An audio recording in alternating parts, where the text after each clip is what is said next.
Guys got to go on.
What's up there, Metal Summoners? It is so great to see you guys as always. Welcome back to your Island of Misfit Toys, where it's myself, it's Angel, and it is our beloved Psycho Steve. And we are really stoked as always to hang out with you guys, kicking off your weekend in the middle of the week. And of course, this is an absolutely awesome weekend coming up that myself, Steve, and Angel are very accustomed to, but the gentleman who's joining us right now is even more accustomed to it. So in lieu of the fact that it is M3 weekend down here in Maryland, we are having our own version of the TMS style kicks off, and we couldn't think of anyone better to have on the episode for that than our multi-time alumnus and Ronnie Younkins. Ronnie, my friend, my brother, our family, welcome back to the show. It is always so great to have you. Thank you. Thanks for having me on. Hi, Jay. Hi, Steve. Angel. Hello, everyone. Grateful to be here. So grateful to have you as well there, my friend. And just like we precursed it off, I mean, of course, when it comes to the history of Kicks, there was nobody more established at lighting it up and starting it off for the M3 festival than you were with your brothers in Kicks for that weekend. And when you just simply look back at M3 and all of the times you got to open up that festival, it always had to be a special point in the calendar for you guys. Absolutely. I mean, it was one of my favorite shows ever to do, and I just love that place. I've seen many bands there through the years. It's such a cool venue, and it's heartwarming. And the stage is awesome, and the people are great to us. And I always had the same cameraman on me. He was cool. Hey, dude, here's some pics. I don't know his name all these years. I think it was Mike. I don't know. But yeah, that was a great place to play. I miss it so badly. I really do. Absolutely. But hey, life moves on. We move on. Of course, my friend, for sure. When it came to Merriweather Post, just in general, what are some of your fondest memories of Merriweather outside of playing on that stage? You know, did you are there any particular shows that you went to as a either a fan or also as like a peer for somebody performing? But were there any, you know, particular performances at that venue outside of yourself performing that you remember fondly? Alice Cooper. Nice. 2013. I went with a friend of mine, and it was well. I've seen Alice, I don't know, at least 50 times. I never got to see the original group when I was a teenager. I loved it. I hailed the original group, but I saw 2013. A friend of mine and I went. I saw Tom Petty and the Black Crowes there. One time I watched Rick Derringer tear it up on guitar there, and Edgar Winter. It was very cool. Yeah, great venue. Yeah, so what can I say? Absolutely. I can't say enough about Merriweather Post. I found out that when they redid the stage and we played, they used to have archaic dressing rooms, and they changed the back around back. I don't know if you guys noticed, all the dressing rooms are different and everything. Yeah. I kind of miss the old little dressing rooms. We used to share it with LA Guns and pull the curtain. There's so much smoke coming out of there, and I love those guys. And I was like, Man, it's getting a little strong here. But God bless them. Yeah, they changed it around, and that was okay. But I noticed one year we went out to play, and my Marshalls didn't sound the same on the stage, and they sounded harder. And I would use 300, 100 watt half stack. And to come to find out afterwards, I talked to someone. They actually redid the whole stage. They took all of the old wood off and they cut this. Well, I thought they just cut the old stage and put the rotating hydraulic stage there. No, they redid the whole thing. And I think that old wood used to have a knock to it. And those Marshalls just resonated. I mean, that's just me, but I could, for me, my ears and the feel, I could tell a difference. I don't know. But yeah, one guy gave me a ride on the golf cart Oh yeah. backstage. I asked him, he told me, yeah, all the original wood's under the stage now. I said, can I get some of it and build a guitar? you know, Oh, but I'm hey, sure they would let you. so, but yeah, that's how, so I don't know. But yeah, I think one year um, didn't the pavilion actually drop? They were putting up a new pavilion. It actually Yeah. fell, I think. Luckily, no one got hurt. Of course, it was, Yeah. on It was downtime, but actually it was actually pretty close to M3 that year because M3 tends to kick off the Merryweather season because it's coming out of the cold weather and into like the springtime and stuff. yeah, Yeah, when that uh-huh, happened, everybody was a little concerned if it just jeopardized that year's M3. But yeah, no one was hurt and they did a really great job, fixing it up and rebuilding. yeah, that's great. Yeah, so Absolutely. excellent place for bands to play and people to go. It's Totally. wonderful. Was that the I mean, Alice Cooper show with Marilyn Manson and Guar? yes, it I was at that was. I was at that show too. Oh, you were.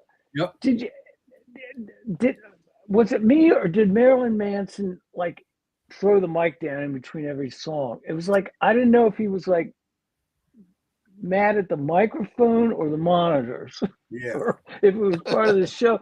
But Rob and I, my friend and I, were like, he's throwing the mic down again. He's watch the end of the song. He's gonna throw the mic down again, and bam! I was like, man, that mag it must be a SM58 to take that beating, or Lord knows why. But that was a great show. That was the first time I ever saw Marilyn Manson, and Oh, I enjoyed nice. it. It was great. Yeah. Yeah. Like I've always been a big Marilyn Manson guy myself. I'll be Uh, honest, that was actually a little string of Manson shows that I had seen in recent years that I really felt that he wasn't at his best. And I've always still to this day, I'm a big fan of Manson. I think he's fantastic. And I absolutely love this current record. I think it's so good. The fact that Matt Montgomery, who was on bass until Tim Skold recently came back, and now Matt's moved over to guitar. I'm a big fan of him. He used to be in Rob Zombie. He was in the Murder Code. oh, He was in I see. Wednesday 13, and so I've always been a big fan of Matt's work. And he Yeah. has a band called the Haxons that I'm very fond of.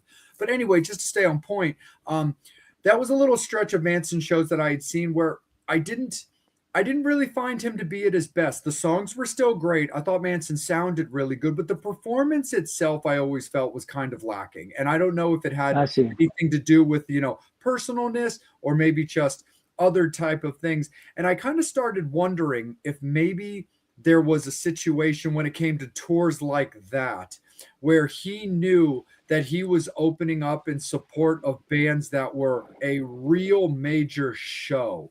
Like Alice Yeah. is untouchable. Like I love Motley Crue, but I thought them bringing out Alice Cooper as their opener on their farewell tour was one of the worst decisions that could be made because nobody's going to outdo Alice Cooper, and I wouldn't want to come up after him. A But legend. I mean, how can yeah, you?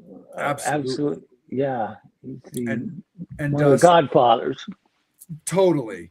So I Hmm. remember seeing him on that tour with Alice Cooper. I remember seeing him opening up for Slipknot. I saw him play, with Rob Zombie and all that kind of stuff.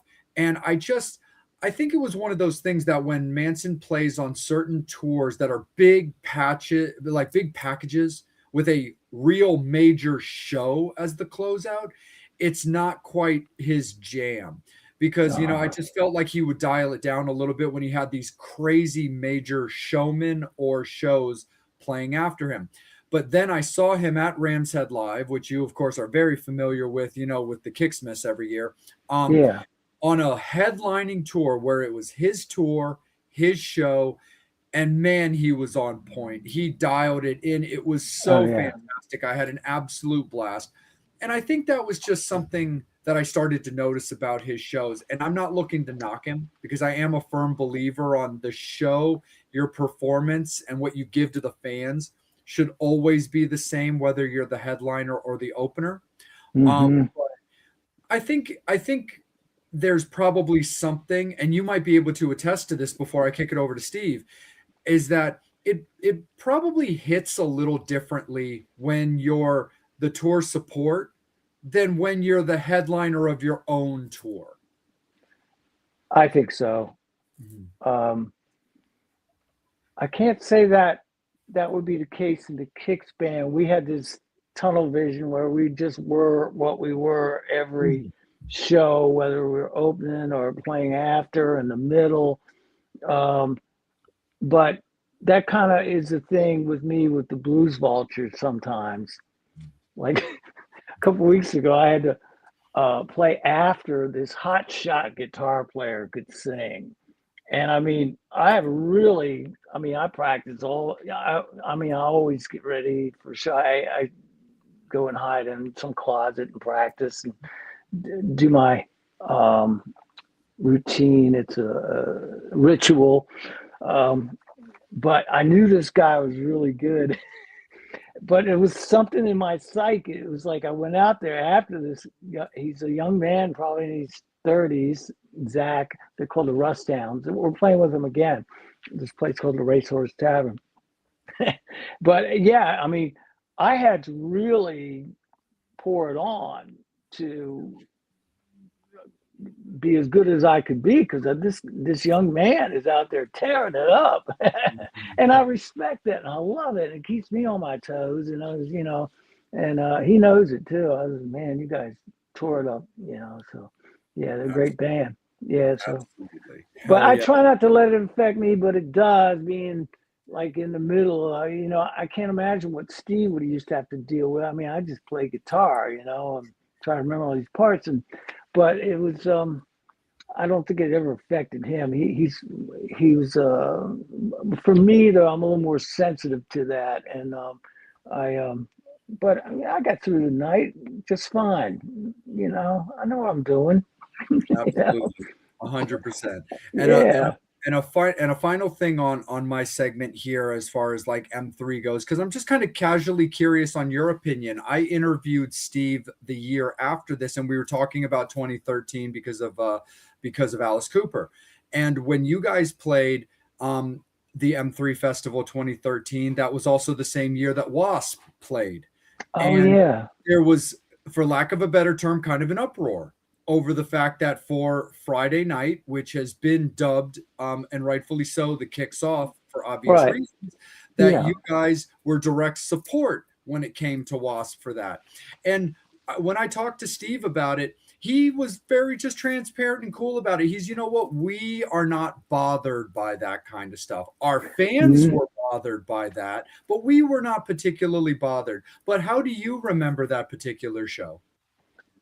I remember that Brian and I weren't bothered at all. We actually walked out to watch some of Wasp, and it's it, you know, the fans might have been bothered, but we weren't. And Yeah. but and I don't know Blackie or the guys in that group,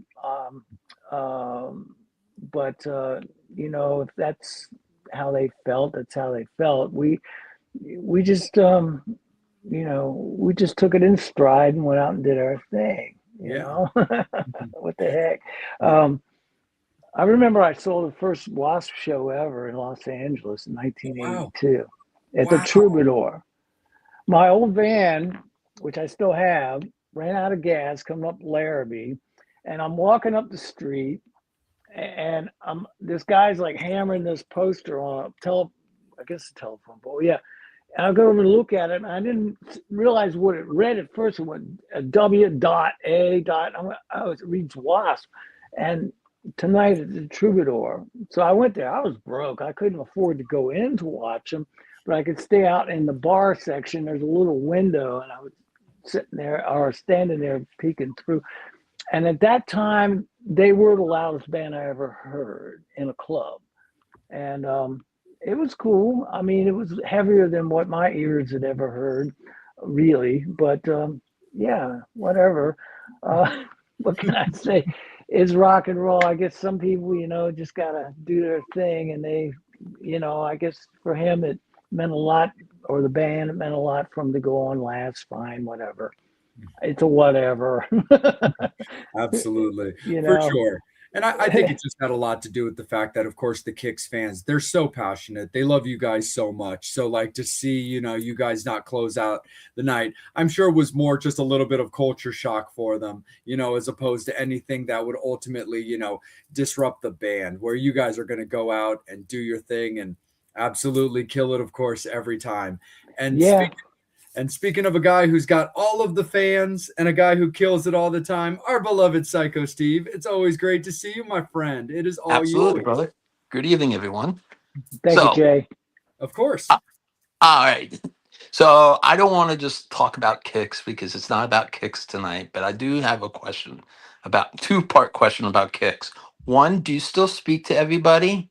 Do you guys have like a text thread or anything? Like Jay, Angel, and I speak almost every day on like a Facebook Messenger thing.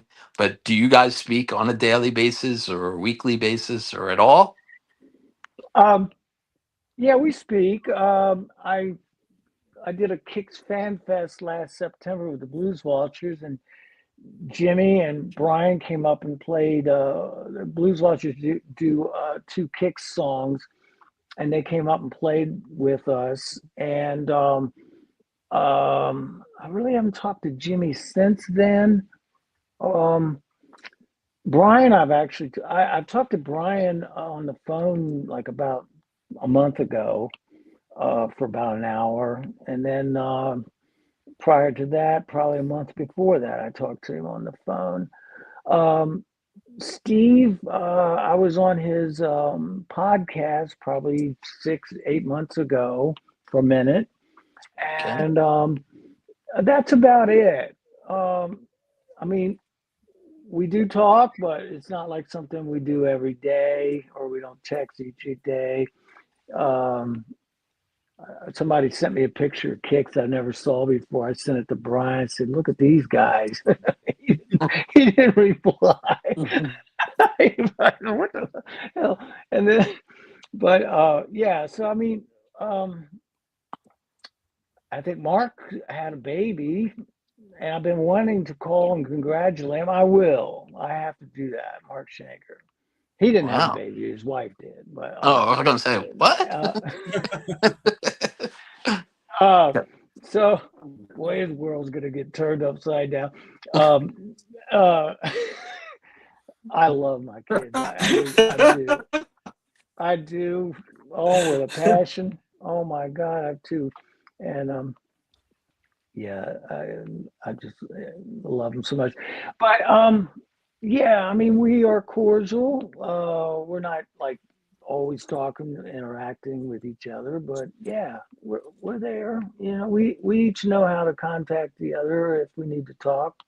And yeah, I call Brian once in a while and say, "Hey, man, we talk, about music and stuff and this and that, and you know, Gotcha. sobriety and all that good stuff." And Yeah, because he's been sober for like almost 30 28 years. Yeah, right. Oh, 28 years, April 1st. That that's morning I got up, I sent him a text right away. And I thought it was 27, and I was wrong. He corrected me later that day. But yeah, and I remember when he went through that. I had 10 years of sobriety. I was living in LA, and it was hard for me to watch what he was going through, not knowing that I was going to go through it again for 10 years. right. And that's how cunning, baffling, and powerful that it is. Uh, at 10 years sobriety, living out there and watching what was going on with Brian, and it was heartbreaking. And but to see him pull through, and how many times did he help me in 10 years? It just, it was very heartwarming that he held his ground with me and uh, put up with me at times that nobody else would. Um, Nice. and I get it. And I was there for him when we lived out there. And I mean, a guy that I grew up with, my hometown, and I used to go see his bands play when I was a teenager. And when Donnie and I got together, after a couple months, some other guys didn't work out. I said, I know a guitar player, and I talked Brian out of taking my place in the band. I left, and I said, you got to come with Donnie and I, because listen to these songs he's writing, and this is what we got to do. And I mean, um, I've always been a little bit crazy, but I mean, I had to be crazy to want to even go this route when I was 20 years old. I played in cover bands all through my teens from the time I was 14. I was in one original band when I was 17 called Hot Rod. But it was time, and I knew it, and to follow through with that, I had to be bold enough and brave enough and crazy enough. But um, yeah, uh, but he is solid with recovery. I respect that, and he um, he was a godsend with me during the hell 10 years that I put those guys and myself, my family through, of which I am just grateful to be sitting here sober and clean. And Amen. I take it seriously. I mean, I just, every breath, every second, every minute of life, every note, every smile, every laugh, everything is so important to me now.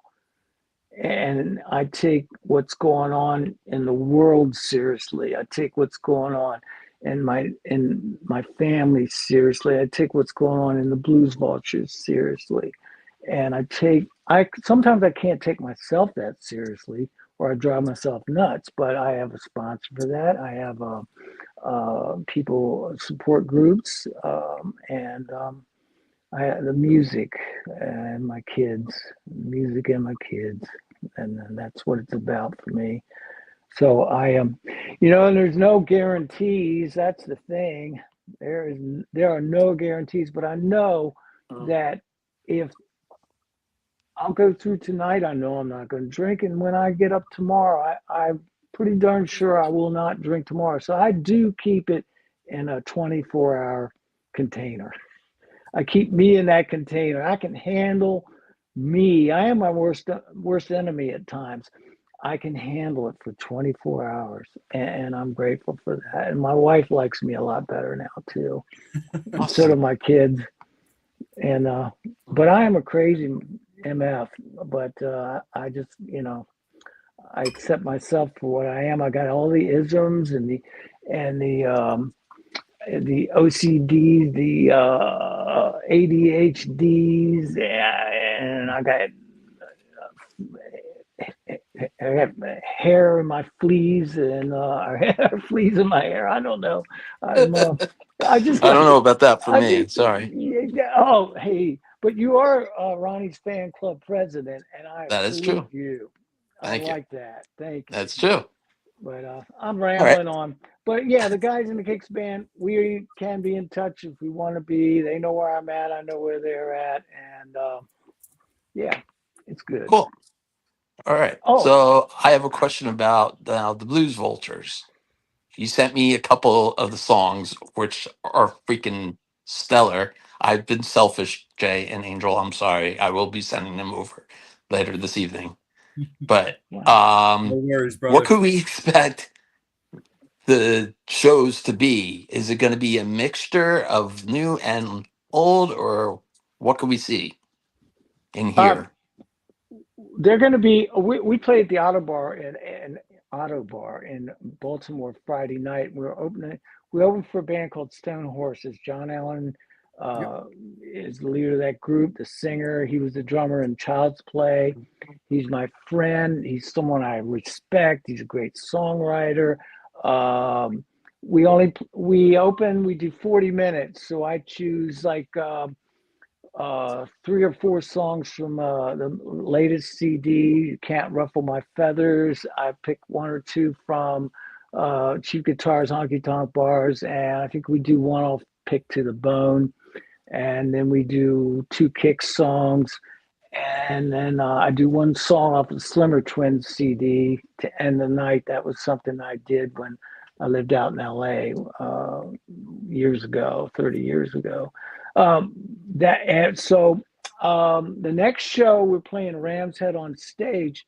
We're playing by ourselves. We go on at 8 and play till 9:30, and that's May 22nd, Friday, May 22nd, and we're gonna play song. We're gonna do like 4 songs off of the Cheap Guitars CD.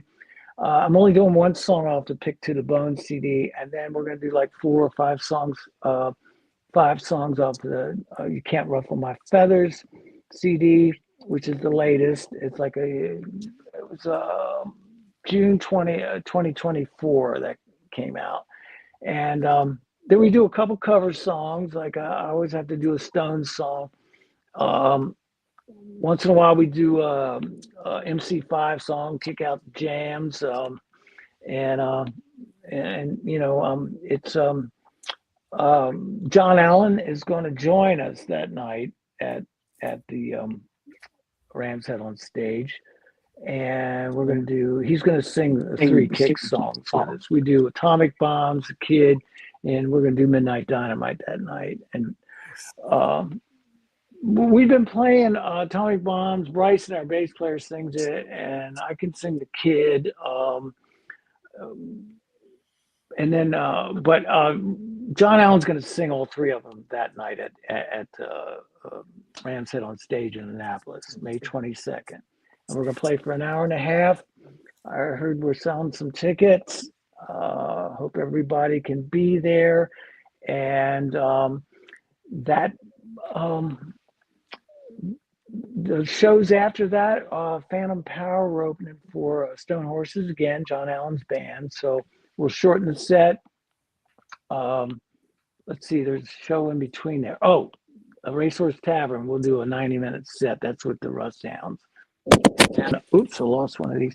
Oh yeah, we're playing. I'm missing something. Oh, Hub City. How can I miss that? May 29th. There's a place in Hagerstown, Yep. Maryland, and I've never played there before. Hub City Vinyl, and John Allen and got us a show there. So we're going to be opening for Stone Horses there. And yeah, so we go on and usually start it with Rock Scars. I wrote a new song. We got a lot of rock and roll. It's kind of like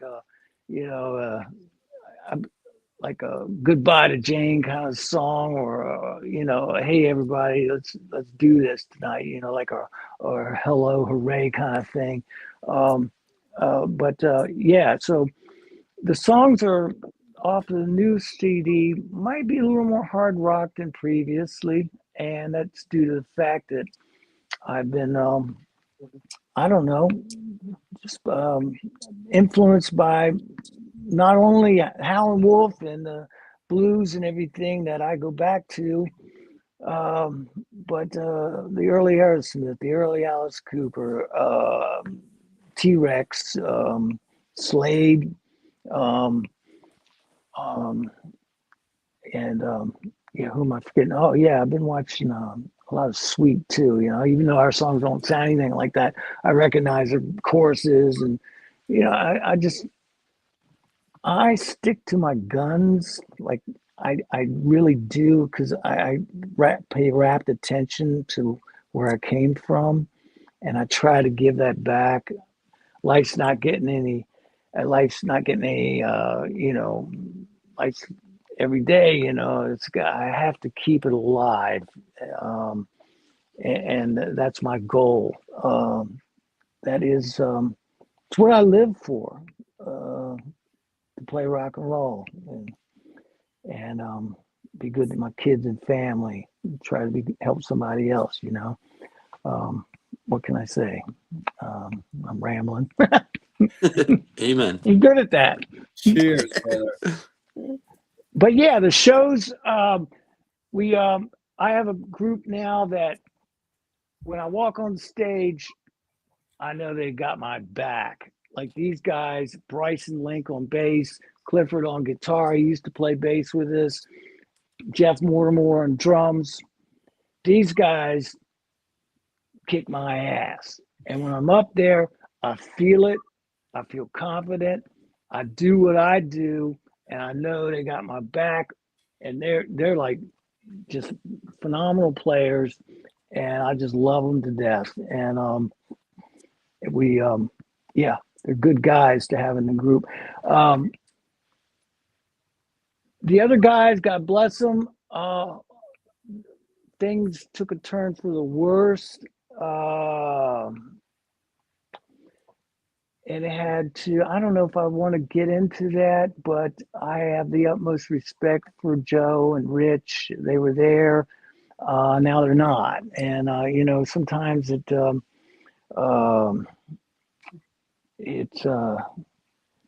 what was I wrote that down earlier. I had something I wanted to say. Yeah, I heard this. Yeah, I heard this earlier. To get to the other side of the shore, you have to lose sight of the one that you were on. And I thought, that's the way it was with that group. And it was like, who was it? Aerosmith broke up once over spilled milk. Ours was over a set list. I mean, not a set list, a guest list. Oh no. And it happened at the Rams Head on stage, of all places. And it had been coming, and the tension was growing, and there was this and that, and somebody in the group I'm the leader of the band, and I write most of these songs, and this is my baby, and I believe in it. And when somebody else starts rocking the boat, and I get a little uptight, and there was some passive aggressiveness going on that week with the guest list, and that guest list, when they asked about it, stirred up some animosity, and the show was shut down. And so they quit that night. And I talk to Joe occasionally. God bless him. Rich, God bless you. Someday we shall talk again, maybe, and maybe not. But, Rich and I were like this. Sometimes we were like this. Sometimes we were like this. Great guitarist, great musician. He was by my side for years. I have nothing bad to say about him, but sometimes we just were like oil and water. So having said that, anyway, the new group is kicking ass, and come to the show. We energized the crowd. We had a great time at the Auto Bar the other night, and the lady who runs sound, she had it sound so good in there that I could feel it, and I knew that the audience felt it too. So when that's happening, we're in for a good night. And then I went up and played a song with Stone Horses. They have a new song called "Make a Living." They got a great new video for it, and I was honored to go up and play that song with them. So that's what's coming up. And then in August, we're grateful that we're going to open for the Bullet Boys at Tally Host Theater. And looking forward to that. And that's a great venue, great sound system. We played there. Rich and Joe and I played there a couple of years ago. We played with Jack Russell's Great White. And I'm just grateful for these shows because they're hard to get. Yeah. And um, God bless our friend Mimi, Mimi Uchi. She's a good friend of mine. My wife's, her husband, uh, Ricky, is a good friend of mine. She's gotten gigs. She's lined up these shows for us, and she's helped me out a lot. And John Allen and Stone Horses. So hats off to you. And so anyway, that's what's going on. Hell yeah. Yep.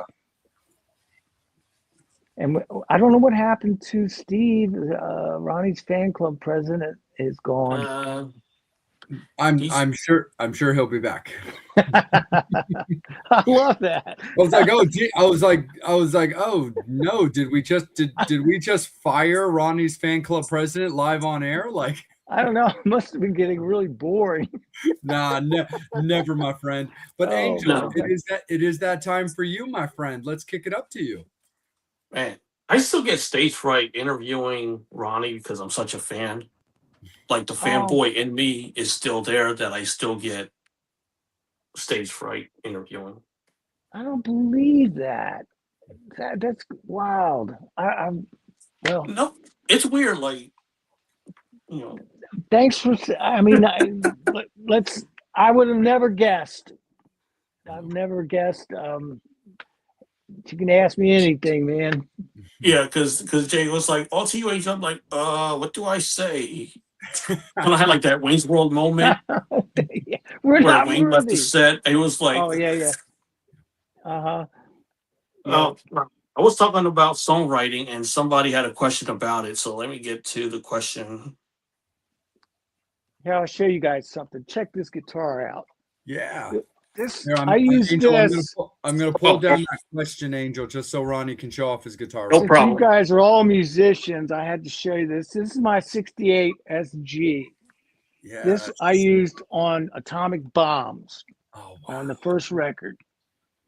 And I'm just like, oh, hey, Jay. Sorry, hold on. Hey, so what's up that's there, my Metal fault. Summoners? What's up, Ronnie? Welcome to the Jay Show. Hey, That's buddy. my fault. Sorry. Hold on. It's okay. It's okay, Angel. No worries. Oh, damn it. Okay. Hold on 1 second. Bam. Yeah, this was the Atomic Bombs guitar.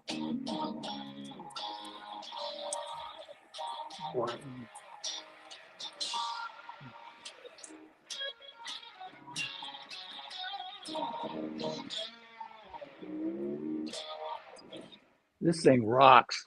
I had to show you guys this. Totally. And I'm just like hanging on to it for dear life. Like I want to put another band together, like with guys that just want to play every song that I know, like covers and everything, so I can go play. The Vultures, the new band, has raised the bar for me as far as shows go. They're talented. What we want out of the show, what we give to the fans. Having said that, I still would like to have a group where I can just go play all these songs that I know, call out a cover song, let's play it, and go make some money because, man, I'm hanging on to this. I don't want to sell it, but the bills keep getting piling up, and I've sold quite a few vintage guitars recently to keep the family and the house going and everything. This one I'm hanging on to for dear life because it was on Atomic Bombs, and anyway, that one needs to stay with you, Ronnie. Yeah, if there's a bass player and drummer out there that want to play every song that I know, let's do it, and I'll go make some money.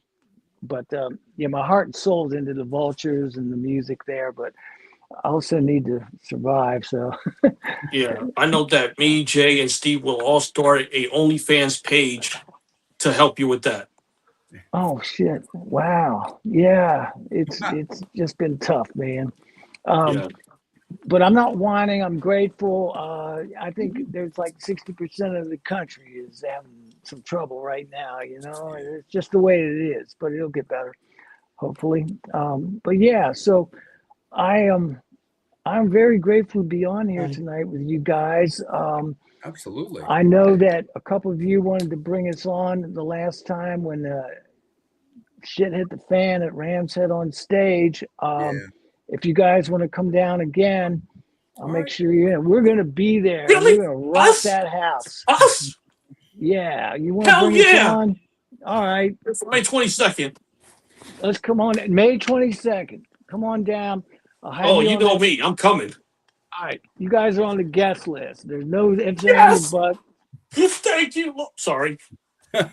Come on down. Yeah. No, honestly, just just because we had talked about it, I was gonna hold it till off the air, but it's still a safe space and everything's fine. It's like, no, so like Ronnie, you might remember that was something that Angel and I wanted to do and we're gonna do for you Absolutely. that particular night. And I don't know if you remember, I'm sure you do, but you called me.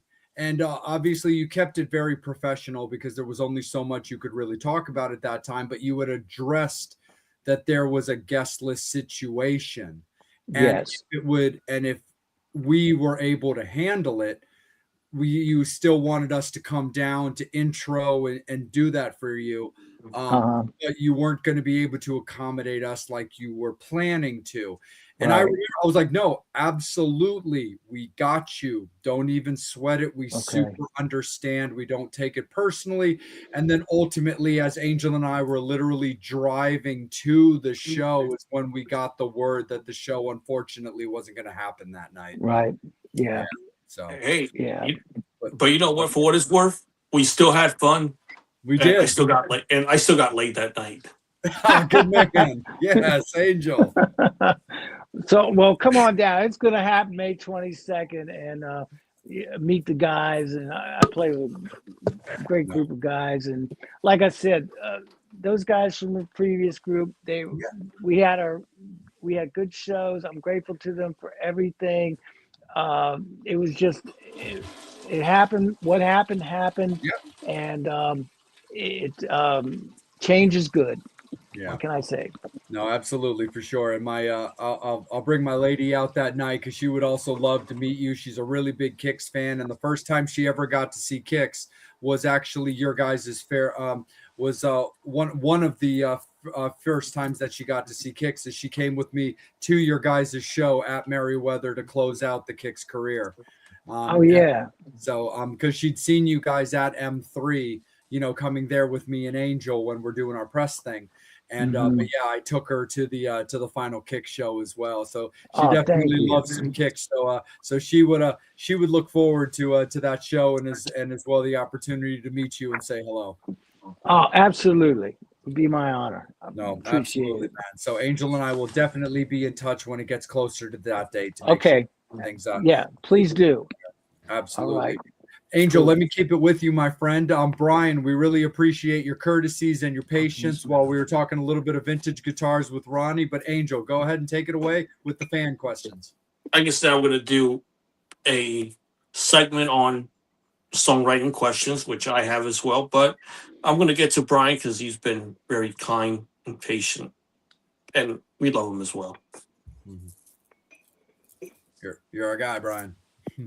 Would love to hear about your songwriting. What song that you've written came the easiest, and which took the longest? Wow.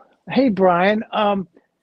The song that came the easiest is a song on it's called the CD Cheap Guitars Honky Tonk Bars. It's a song called Cheatin' Kind of Woman.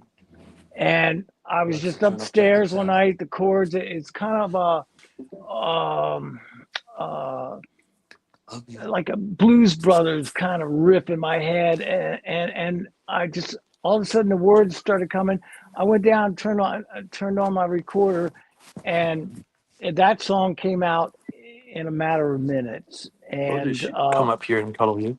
And then the song that took the longest, is on You Can't Ruffle My Feathers CD. It's called Rocket 88.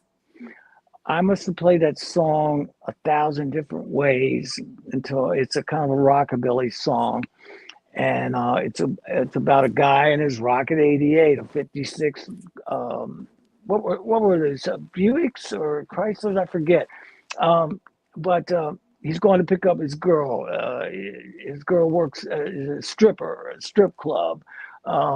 He They end up going across the country, moving to Hollywood, and it's a whole story there. That song took me a while because I kept playing it over and over and changing arrangements, and finally I settled on the one that's on the record. Thanks for asking, Brian. Are you sitting on a song that you've been writing? Yes, I'm sitting on a new song that I'm going through that whole thing like I did with Rocket 88. And I jammed on the riff like at practice last time, and the guy was like, "That's a cool riff," but I'm just like, I haven't gotten all the. I think I'm complicating it, so I want to like just I, stop thinking about it, and I'll go back to it.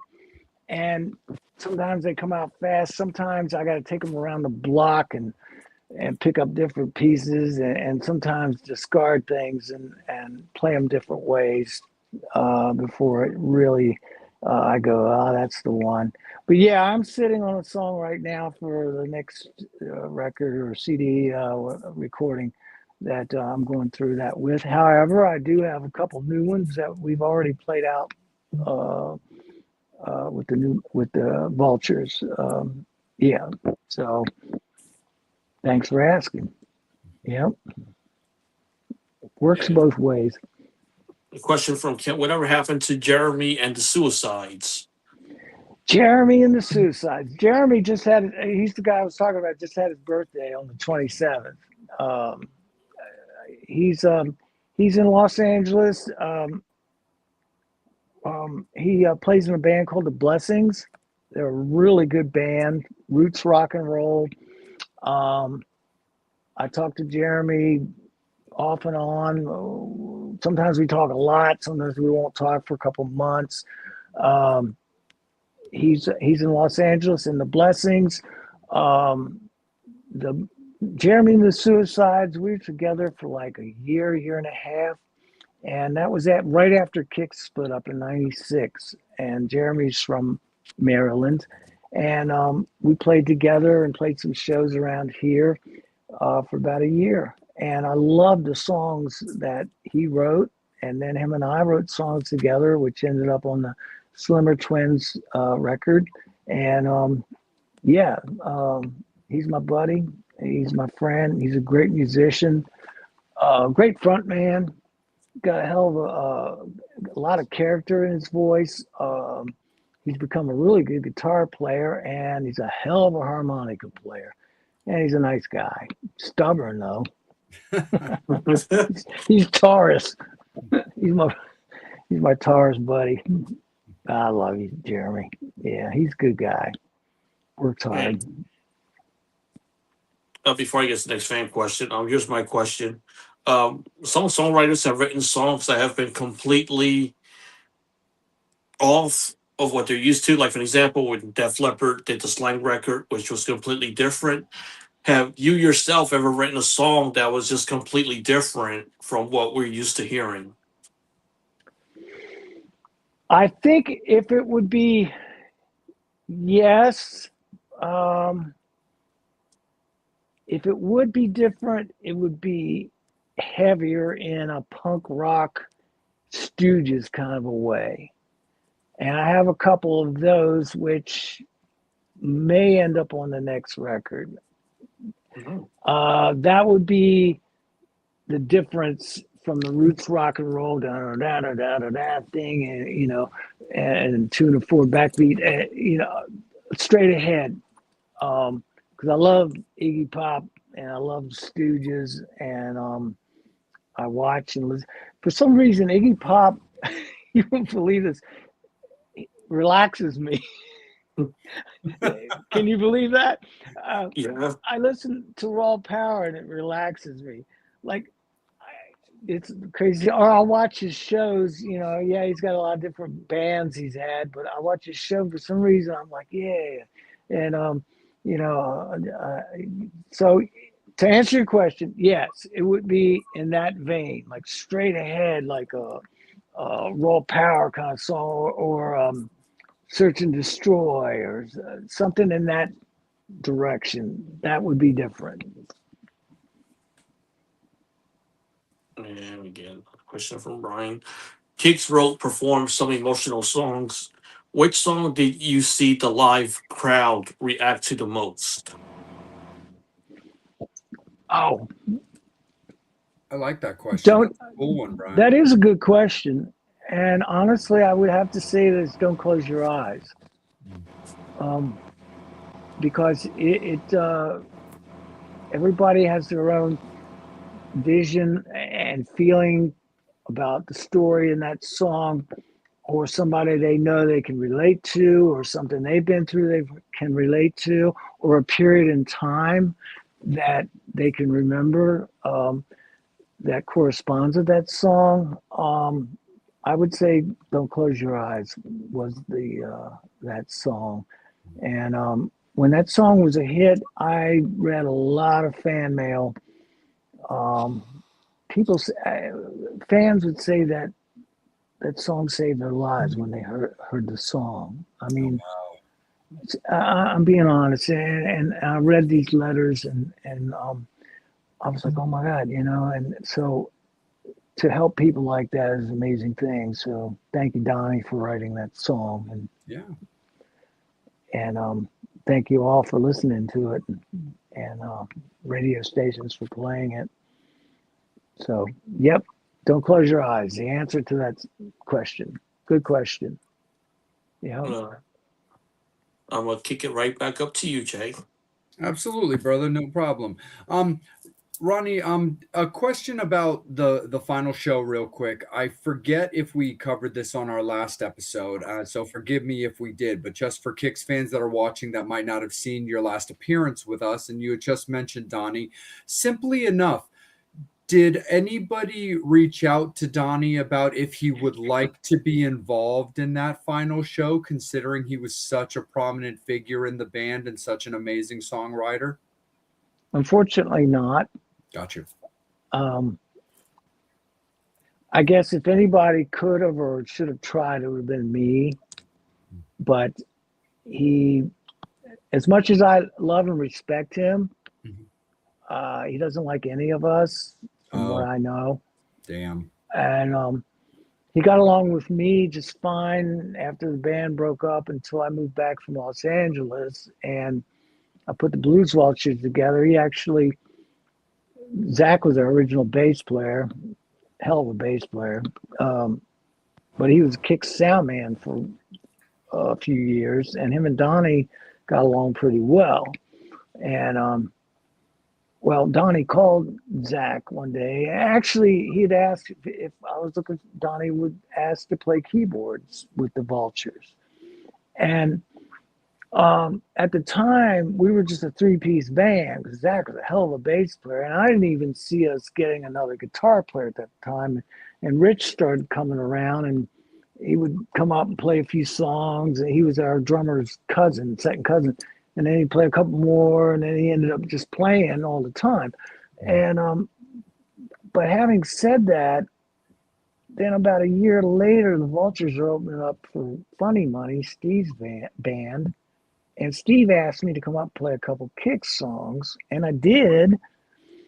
And somebody took a picture of it. It got into a local newspaper. Donnie sees it and calls Zach and says, tell Ronnie he's an effing a-hole, just like all the rest of them, too. Damn. I don't understand. I mean, if somebody played one of my songs, I would be like grateful. I'd be like, whoa, thanks, man. You Yeah. know, but he doesn't see it that way, and I don't know. It is what it is. I guess none of us really felt that it could actually have happened, so none of us really acted on even asking him. But Sure. he would have been. I would have welcomed him, and I know the other guys would have too. Yeah. But my friend who went to see the Alice Cooper show earlier, we were talking about at Merriweather, Rob, my friend, he saw Donnie at a Home Depot a few years ago. Oh.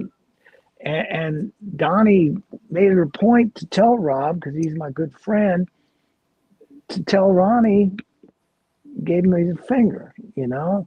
And I'm just like, you know, whatever, but it doesn't change my feeling towards the guy. Sure.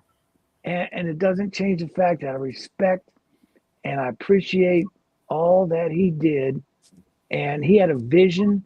And there was a time that band was on fire from 89. I might not have known it at the time, but I look back now and see from 89 to 92, that was a freaking killer band. I mean, and he knew every light. He knew every note. He knew if I was out of tune. He knew if somebody else was out of tune. He knew if Brian and I didn't play. He knew if Jimmy didn't hit the on the end of the beat or not. He knew if Steve sang it. He just was like amazing, and that's how we became good. And I mean, yeah, it was a dictatorship, I guess you could call it that. But that's how it worked. Yeah. And I think that there always has to be that guy in the band, and I'm that guy in the Blues Vultures. Yeah. And I think in bands, this is just me saying it, I think that's how it works, and that's how I was used to. I don't think that's how it works for a country by any means, but it's how it works in a band, because you have this tight-knit thing, and if it's too democratic, well, then you got many ideas coming from just this guy. And yeah, I listen to what the other guys say, and I listen to the input, but I usually make the final call. And that's how Donnie really, he didn't listen to what we had to say. He just always knew the final call. But it's okay. And I speak the truth. And it was okay. We knew our roles in that group, and we knew how it worked. And it was frustrating at times, but hey, I was grateful to be a part of that machine. Absolutely. Yeah. For sure. When you look at, so the first time that I actually got to meet you was just as a fan. So I met you at Soundgarden, the music store in Baltimore. Oh yeah. Because you guys were doing a meet and greet for the fans for the release of Rock Your Face Off. Oh yeah. So you guys were meeting all the fans and signing posters and CDs for the new record, and so that talking about Donnie and his his skills in writing songs and his ability as a lyricist is what kind of brought me into this thought process. When you look at the record, Rock Your Face Off, which is absolutely amazing. I mean, you guys kept playing, Love Me With Your Top Down. And everything.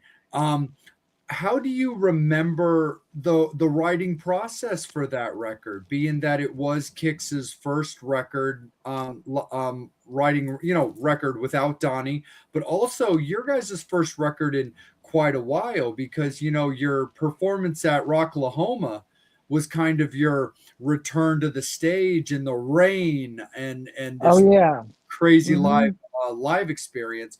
But how do you remember the writing process? There's the old term, talking, the elephant in the room.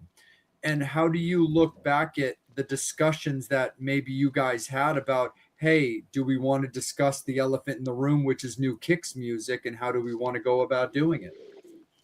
I don't exactly know or remember the catalyst or the very entry into this doing the record exactly, but I do recall that Mark was playing some of his songs in our rides with Brian and I were riding a car, and then Jimmy and maybe Joe and Sam in another car from when we were out on fly dates and stuff. And I would be hearing these songs that Mark had. And then Brian had Rock Your Face Off. Steve had a few songs, and I had one song I gave Taylor had. We were looking for the chorus, and we just couldn't find the big Kicks chorus for this song that Jeremy and I wrote. I think it was just a little bit too blues Vulture sound. It wasn't Kicks enough. There's a difference, but what Mark had was a little more on the Van Halen side, because he was writing songs with his previous guitar player, who was a very good, like Van Halen style guitar player. I couldn't hear the kicks in it. So my hat's off to Brian. Brian took these songs that Mark brought in. Steve's were easy to work with because he had the groove, the kind of the AC/DC thing. That was easy. And with Taylor Rhodes, those came about. Okay, but Mark's songs, Brian, he took these songs and Kicksified them. I was just amazed at the work he did and brought these songs to life. So hats off to you, Brian. He really did. And he Kicksified that record. Brian did. He really did. And yeah, Mark was clever, very clever. And and Taylor talked a lot. Yeah. He always talked a lot. And I was just like, but crazy about that record, and I'll say this, was when we made a Kicks record with Donnie was my boss, not Tom Werman, not Bo Hill, not Tom Allen, not the producer. I listened to what Donnie wanted. Yeah, Bo Hill had some input. Yeah, Tom Werman had some input. But when we made Rock Your Face Off, I'm in the room, my head's spinning like I've made my own records. I know what to do, but I got Taylor Rhodes tell me one thing. Jimmy, tell me. Well, Jimmy actually was just making sure, he was like burning holes in my back, making sure I was like right on every beat. Mark would say, "Look at the grid, he's right on." It's like, come on, man, let's have some feel. It's not a machine. And then I had 4 guys telling me. Steve only came in for vocals, so he wasn't there. But I had like 4 bosses when I used to just have 1. So I was just like, whew, can you guys just like leave and let me play my guitar? I took what each guy suggested and I did my own thing to it, and got it done. But Brian was the guy that made that record. Kicks took Mark's songs that were more, for my ears, like a Van Halen sounding thing, and I couldn't hear the kicks in them. Brian did. That amazed me. So he was great. So yeah, it was a good record. Brian did a great job on that record. Absolutely, for sure. Have the Blues Vultures played any shows with the Sundogs, with Mark's other band? No, it would not work. It's Rush. Yeah. I mean, we're all about boom, bap, boom, boom, bap. Those guys are like, you can hardly tap your foot to a Rush song. And so it would not work. That would just be such a mismatch. Yeah. I got you. Yeah. But I went to see them. They were great. I was blown away at how precise and on they sounded just like Rush, and the video screens, how they had them all synced up. That blew me away. Bob and Mark, and I always forget the drummer's name. But yeah, thanks for asking. Yeah. No, absolutely. But we're a good match with Stone Horses. They're totally. A little heavier. Yeah, they're a little heavier than us. However, they have a AC/DC element, which is where we kind of match up to. We're like the Dolls, Stones, T-Rex thing, Howlin' Wolf. Some blues in there, and where it came from. I mean, that's where it came from, but yet it matches up. The next thing is the AC/DC. Like there's the new song. Make a Living by John Allen, the Stone Horses. Yeah. I play it. It's AC/DC chords. It's cool. So we connect the dots. Absolutely. And one of the things, just getting real quick back onto M3 for a moment before I kick it back up to Angel, because Brian has another question and it's a good one, and I definitely want to make sure that you get to hear it, is when, Kix had retired and it left that void in M3, as we as fans were very accustomed to. The one thing that I said, even if it wasn't a headlining situation, that I was always very passionate about, is I was like, with John doing a lot of his rekindling of Child's Play stuff, I was like, man, they need to give that slot to the other, Baltimore legends right there behind Kix, which is Child's Play. And I love the fact that M3, they're not on the bill this year, which is which makes me a little sad. But with M3 being one day, I kind of understand that. Oh yeah, there weren't a lot right. of it's available.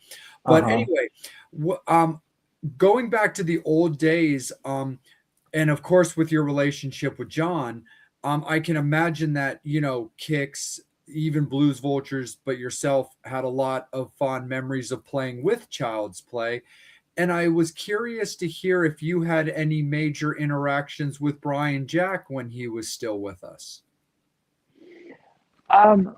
Not really. I saw him play a few times. I would go see Child's Play. He was in the group, and Brian Jack's band opened for Kix in 1991 in Baltimore at a place called Michael's or something. And I remember watching him, but I never really, I'd say, hi, how you doing? That was it. I didn't know the guy. Didn't really know him personally. Sure. However, I always connected with John. John was the guy that he would come backstage and talk to us, and I played on stage with Child's Play a couple times, but Brian wasn't in the group at that time. It was later on. So may he rest in peace. And I never really got to know him.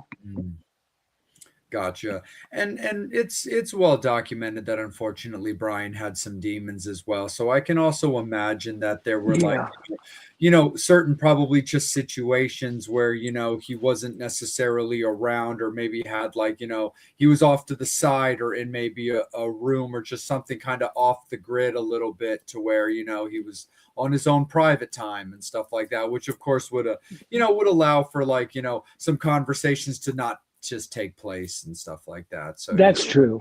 Yeah. I could definitely understand that for sure there, my friend, for sure. Angel, let me kick it back. Oh no, go ahead, Ronnie, of course. I'm just going to say, John Allen is very gregarious. And so, yes, we all, him and Donnie and the rest of us, we'd talk backstage. So yeah, he was always around.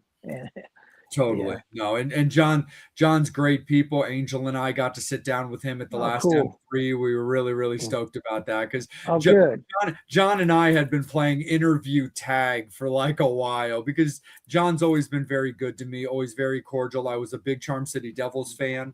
And so John's always been really great. Same with Jason Heiser. He's always been super duper cool and super duper cordial. Those guys have always been, very, very, very, very good to us for sure. Angel, let me kick it back up to you, my friend, because we also do have that good one from Brian. Let me get to the good one from Brian. What was life like growing up in Western Maryland region, and how did it affect your musical style and taste? I grew up on a farm, and I'm grateful that I did, because for a lot of different reasons. One is that my dad had an old radio in the barn, and it had country music playing on it all the time. So when I was 4 and 5 years old, I heard the twangy Telecasters and the country songs. Porter Wagner, Conway Twitty, Roy Clark, Buck Owens, they were all on that radio, and I heard those Telecasters, and I loved the sound of guitars right away. So, um, and when I was 7, then I saw the Beatles and Ed Sullivan, and it was all over. I heard those guitars, and I heard the songs, and then they had an image, the whole package deal, and not to mention they had all the fans. It all works together. Western Maryland gave me some room when I was growing up. I don't have much space now, as you can see. Everything's cluttered around me. And here's my new microphone. Is it my body? You like that? Yes. Yeah. Dollar store. I had to get the blue microphone for the Blues Vultures. Under my wheels, honey. Echo. Got some reverb in that thing. I don't know how that's happened. But I had room when I grew up on a farm. My dad let me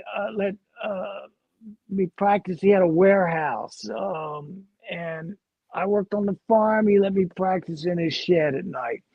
I worked on the farm. He'd buy me an amp at the end of the summer, or a guitar. When I was older, he bought me a van so I could start traveling and playing gigs when I was 17, 18. God bless him, may he rest in peace. He was the best. So having that space, we had 100 acres. We had a big warehouse, and my dad worked really hard, and he let me and our bands practice in this warehouse. And it had a big parking lot, and there were nights in the summer that parking lot would be packed full, and it'd be like, oh my God, and there's like this big cloud of smoke moving up across the lawn to my parents' ranch house. And it was like, but that's where I started out from the time I was 14 and bands till I started playing with Donnie and Brian when I was 20. I think every band I was in practiced in my dad's shed. So having said that, we had space, and having shown you all my clutter, I don't have that much space anymore. And I didn't recognize that when I was that young. I kind of took it for granted, but now I look at it and go, damn, man, that was pretty cool growing up on that big farm, but it was a good thing. So that's my story of Western Maryland, plus a lot of great musicians not only come out of this Maryland, but also came through Maryland at a place called the Mountain View, where we started out bands from Detroit, from Ohio. I saw a lot of great bands come through just 20 miles from here, and Baltimore as well. And when you get down to the hub, to the city, it was a big deal when the the Shoes, before we were Kicks, got a gig in Baltimore.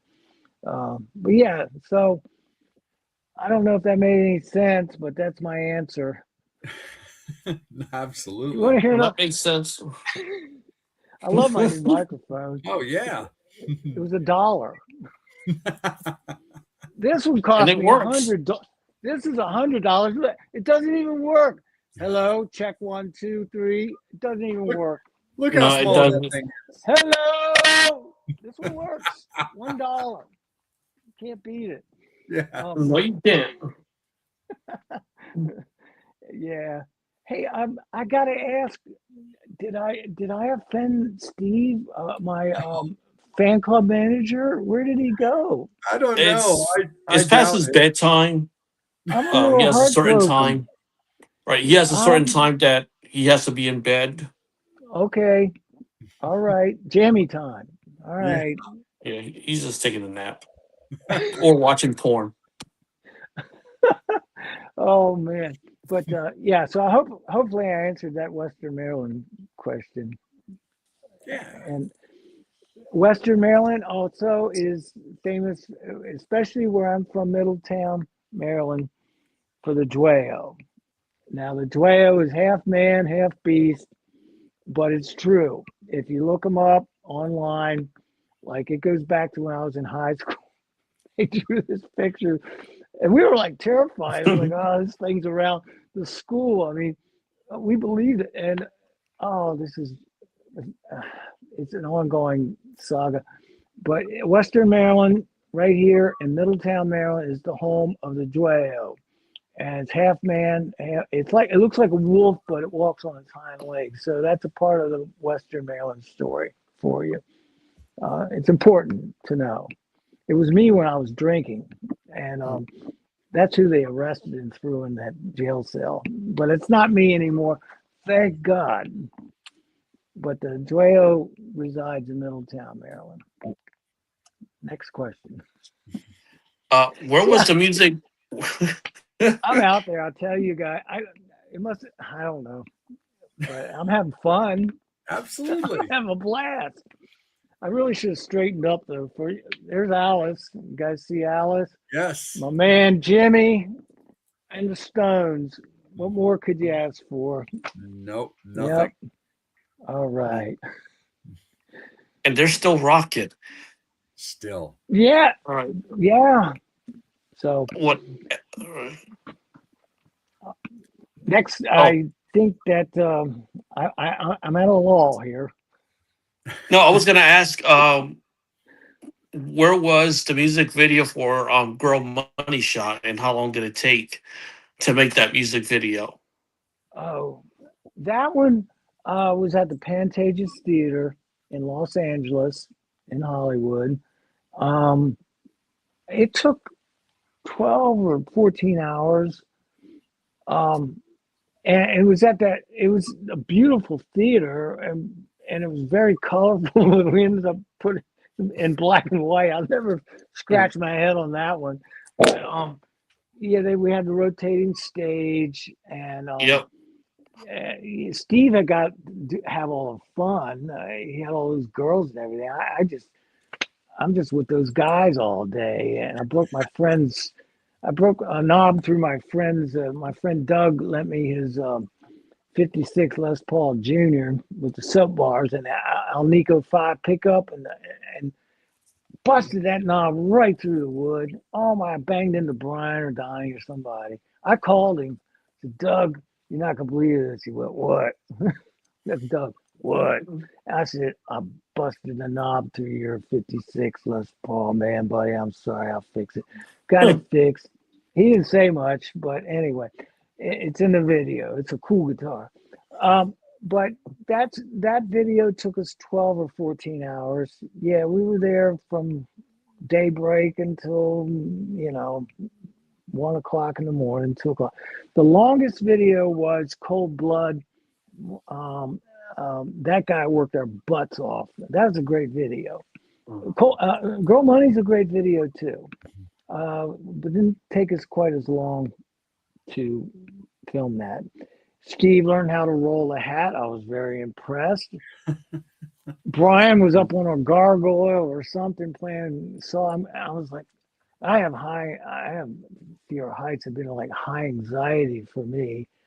I was like, damn, dude. But Steve did that whole, yeah, he got that down quickly. I'm just lucky I didn't ruin my friend's guitar any more than I did.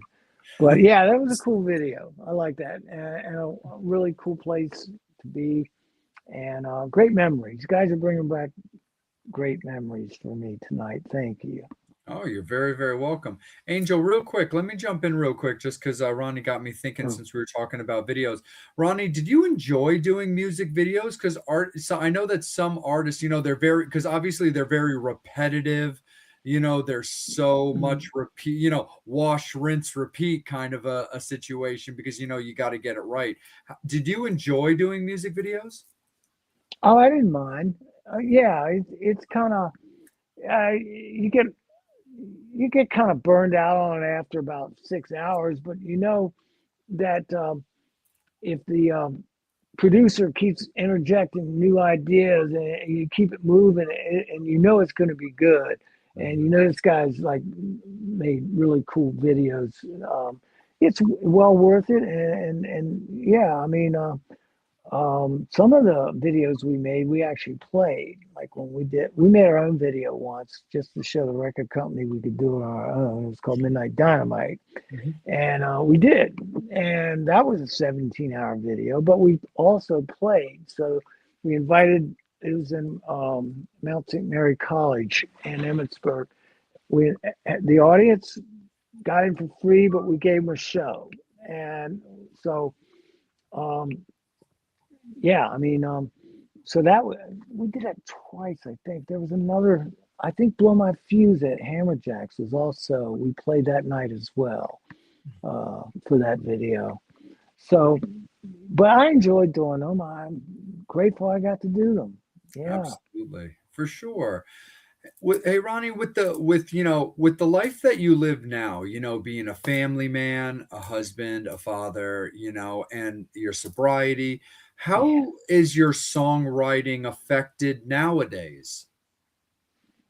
Um, I try to, um, I, I try to I try to write what's been in me all those years. Mhm.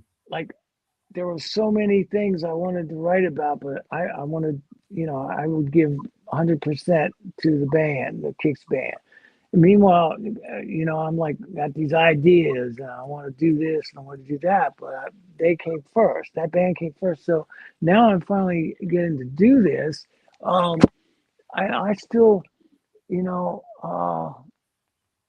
I write about the fun things in rock and roll. Um, I write about real things like the song "Rock Scars." That's about the trials and tribulations of being in the business Yeah. and working with other guys in the business. It's a true story. Song "Electric Stars." That's a song about my wife and I driving across the United States. It's about being at the Grand Canyon with a flat tire on my '79 Ford shaggin' wagon, and changing it as quickly as I could, and all the stars come out. And man, it's massive. It's amazing. It's unbelievable, and that song's about that time. Rocky '88 was just my imagination going off about this car and a rockabilly dude, and I listen to I love rockabilly, and I listen to the lyrics and the song. I get an idea from somebody else's song. Um, Step Aside, Mr. Hyde is about me putting down the addiction, and um, Howling at You. That's about me. Yeah, there was a lot of women, and I love women, and I'm just tribute. Hats off to all the beautiful girls. That's Howling at You, and um, yeah. Right or wrong, Rich wrote the lyrics for that one. I wrote the music, and I said, Rich, I'm really busy, man. Can you come up with some lyrics? And he came up with great lyrics and we wrote a really good song together. Sometimes Rich and I could be like this, really tight. There were times when him and I played guitars together that was just amazing. God bless you, Rich. And and he stuck by me. There was a time I had a guitar stolen at a gig. He was with me all night till we tracked it down. So yeah, um, what happened, and someday, hopefully, I'll make my amends to him. And I think that I just need to clear my side of the street because I can be a real jerk to work around sometimes, and I sometimes, and I take it seriously. That's because I love it so much, and I'm very um, not only is the music and the songs, but I believe in show. I believe in kind of an image thing. Rich doesn't. That's where him and I part ways. He doesn't care about any of that. And he thinks, and so, you know, um, it always felt kind of like,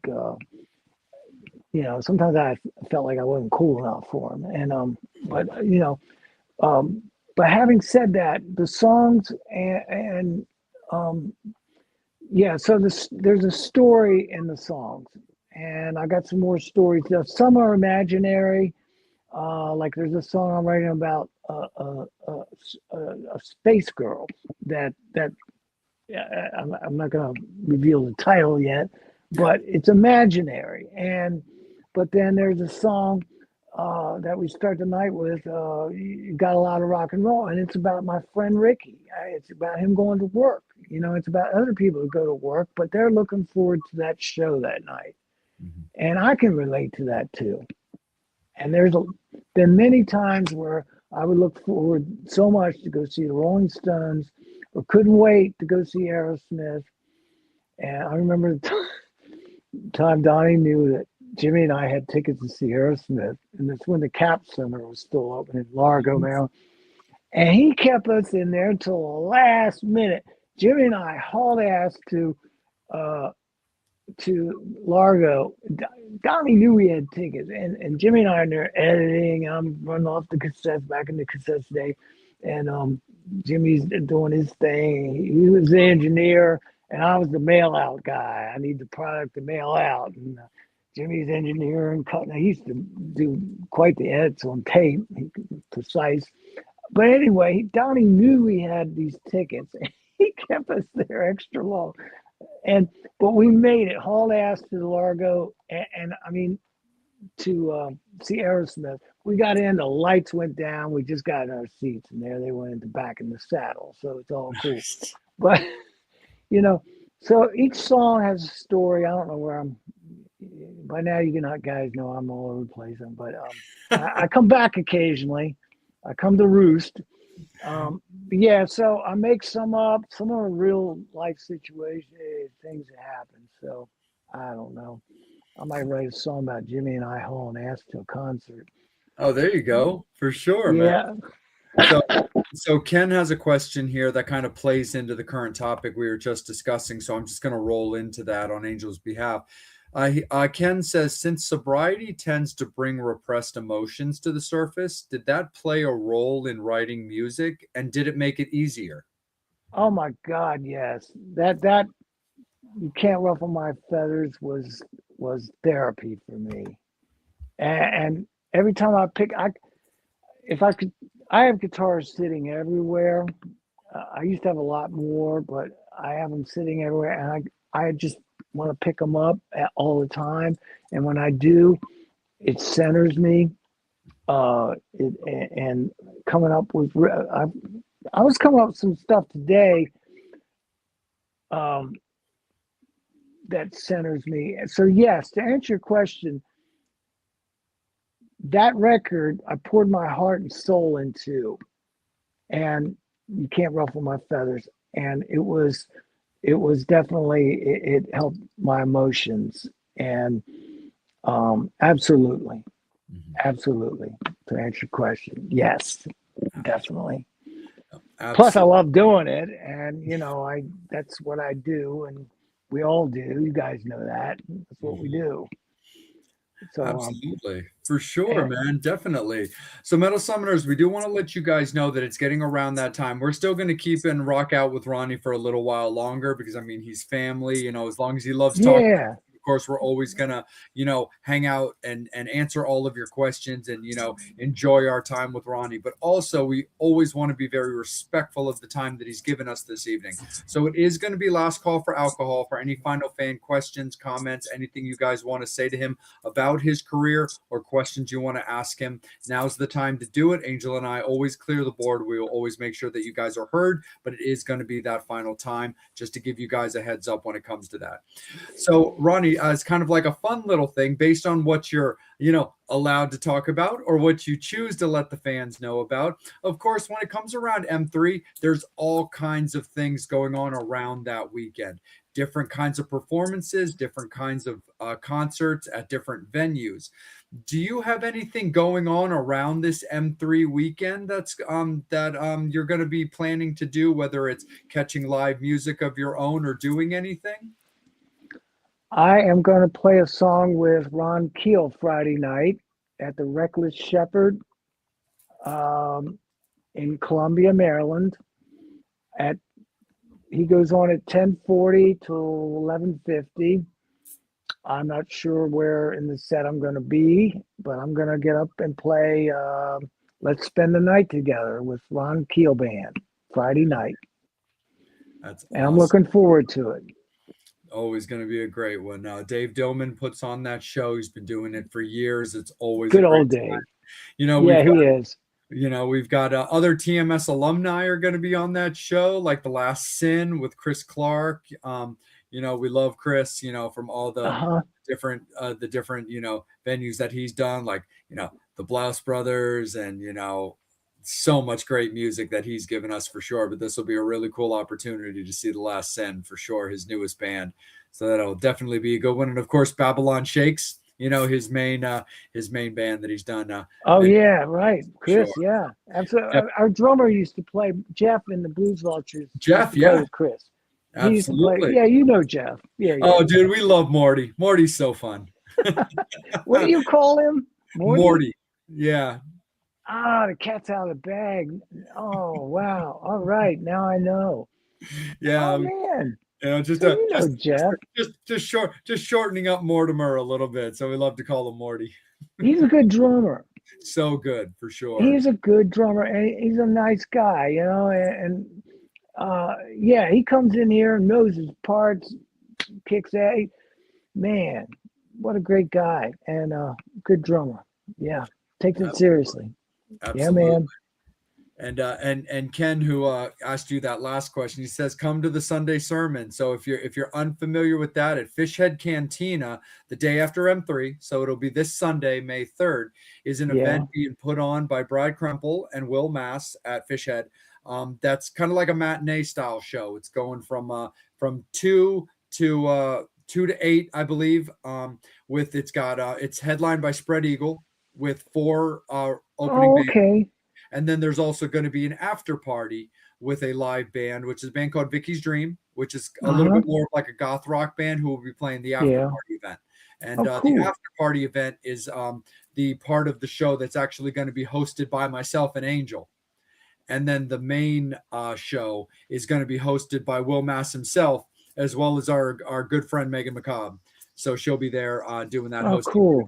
Well, so if you fancy some live music in your life there, Ronnie, okay, about to Cantina on Sunday. Thanks for the heads up. Yeah, Rob DeLuca, Spread Eagle. Yep, right? absolutely. Yeah, 100%. Great. Oh man, killer band, and we Vultures played with those guys in Jersey like about a year ago, and we tried to put some shows together. Rob and I recently. We couldn't find the right venue, but yeah, good guy, great band. Cool. That's so cool to hear. Yeah, awesome. So that definitely be cool. Yeah, so if the opportunity or if okay. the scheduling presents itself, it'll be a cool opportunity for you to get to hang out with one of your friends and one of your peers. Cool. Absolutely. Thanks for the heads up. Of course, man, for sure. So what can you tell us about 2026? So we've got your tour dates, your current announced shows running across the bottom of the screen there as well. Mm-hmm. But, what can you tell us based, again, of course, on what you're able to announce as far as 2026 goes, whether it be, studio time or continued live shows? I hope to do both. And I want to start recording some of these new songs. I talked to a guy today about a studio to go to. With Mimi's help, my friend Mimi, she's been on a roll booking shows. We're hoping to book some more shows coming up. We only have, after August, we only have 2 shows booked. And those are just at the Racehorse Tavern. So it's more of the same, and that's what we keep doing, and to I have some demos I want to make. That's what I've been trying to get to. Mm-hmm. But lately I've been like working on some new ideas, but I want to get into sorting out some of these new songs. And I've been dealing with some equipment and gear recently. That takes time, as we all know.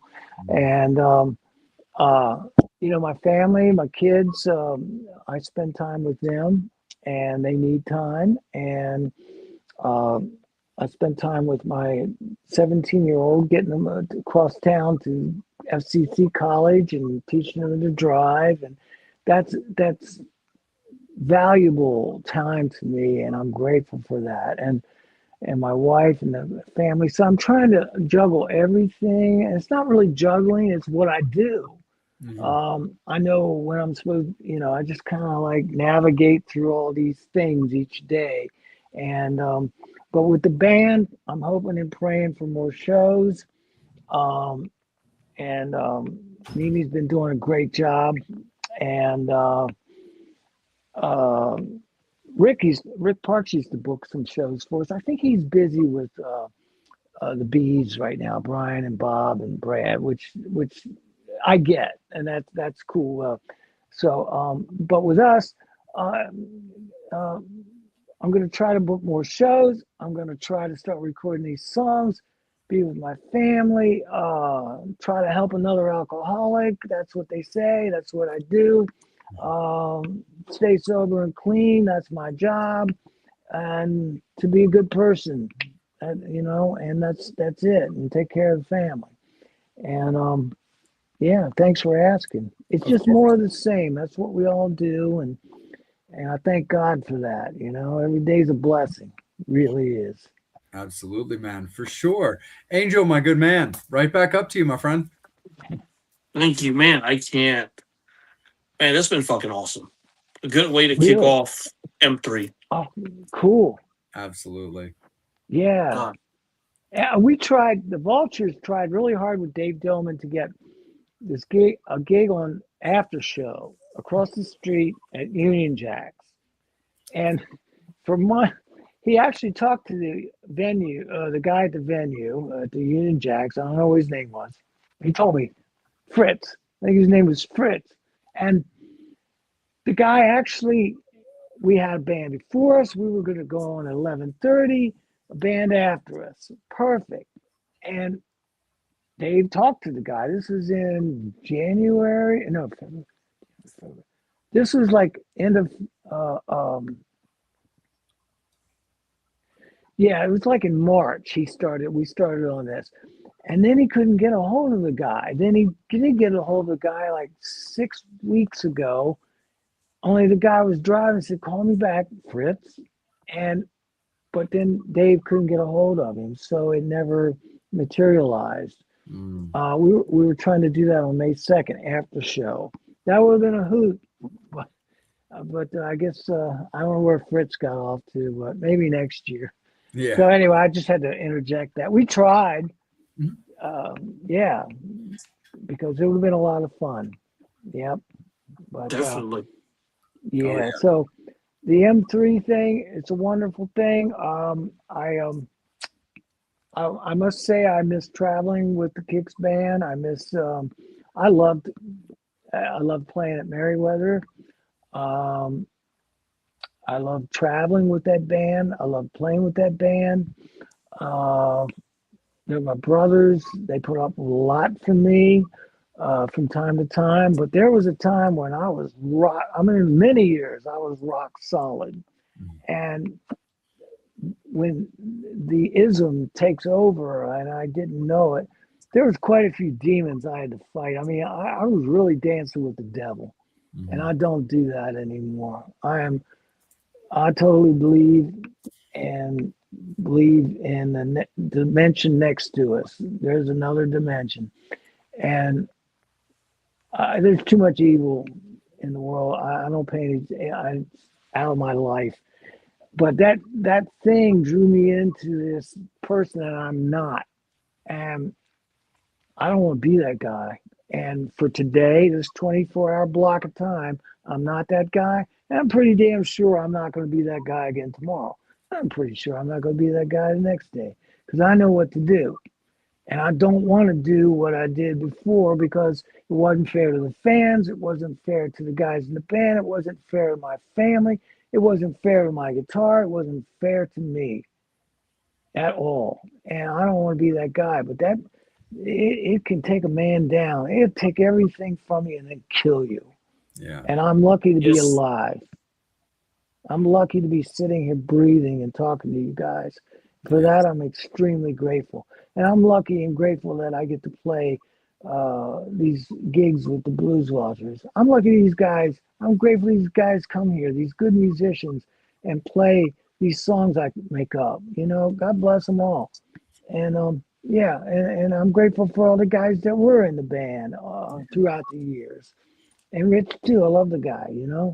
Yeah, so what? We can get along here for a while. Big deal. You know, Absolutely. love Angel, I'm him. putting up this question from Chuck for you to read to Ronnie because Sure. it's kind of part of what Ronnie was just talking about How big of an influence was the God character in his life, in your in your life.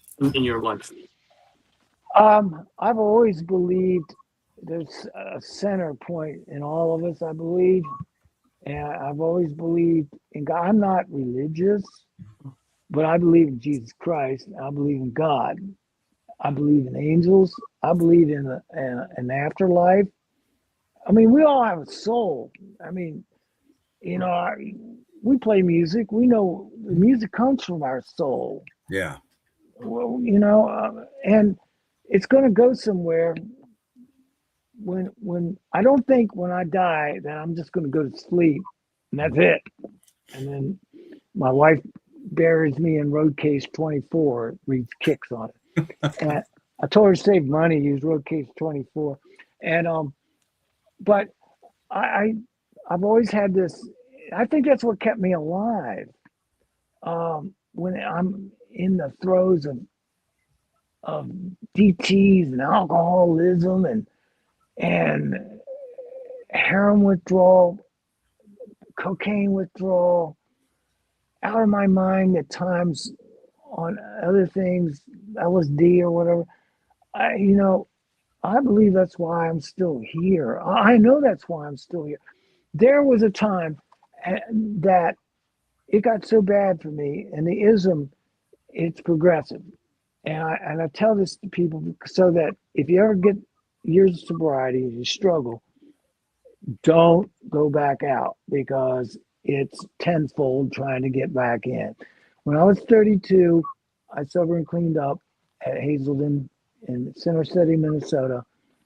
I stayed sober and clean for 21 years. Honest to God, I did everything that my counselor and my peers suggested that I do.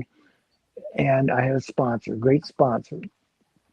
And I stayed sober and clean until 2011 or 12 when I relapsed on the Ambien. Some people think Ambien, you know, it doesn't affect them. It affected me. It got me high after 21 years. And then it's a long story. I could go into it on the next episode. I could tell my full story. But long story short, it led me back out, that and a bunch of excuses. And it led me out the door. And my dad's death was my big excuse. Like I worked through my mom's death, 10 years sobriety. I was 41. She was only 72 with my sponsor, Paul Fisher. I shouldn't have said his last name. Paul F. Sorry, Paul. Anyway, that was a slip, seriously. But he was my big brother, and he helped me through everything and all the program and everything. But when my dad died, I had gotten this relapse on this Ambien, and I didn't have a sponsor. He had to let me go at one point. That's a whole nother story. And I was out the door the following month getting heroin and cocaine and then off to the races. 5 rehabs instead of 1 when I was 32. That's how hard-headed I became. That's how evil, self-centered I became. Um, I can't even believe the guy I became. Sometimes I look at it now and go, "Who the hell was that?" And I was just, you know, living in these lies and trying to just get by the skin of my teeth for the next show, you know, not giving the band or the audience the best performance that I know I can do, like I do now. And it's just an awful way to live. God awful. And so God, there were many times like at the rehab, I'd get on my hands and knees when I didn't know.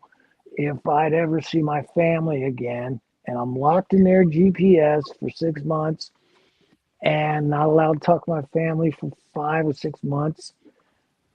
That's when you know you have God, because that's all I had in a stall, a bathroom stall, my hands and knees before I go to the next group.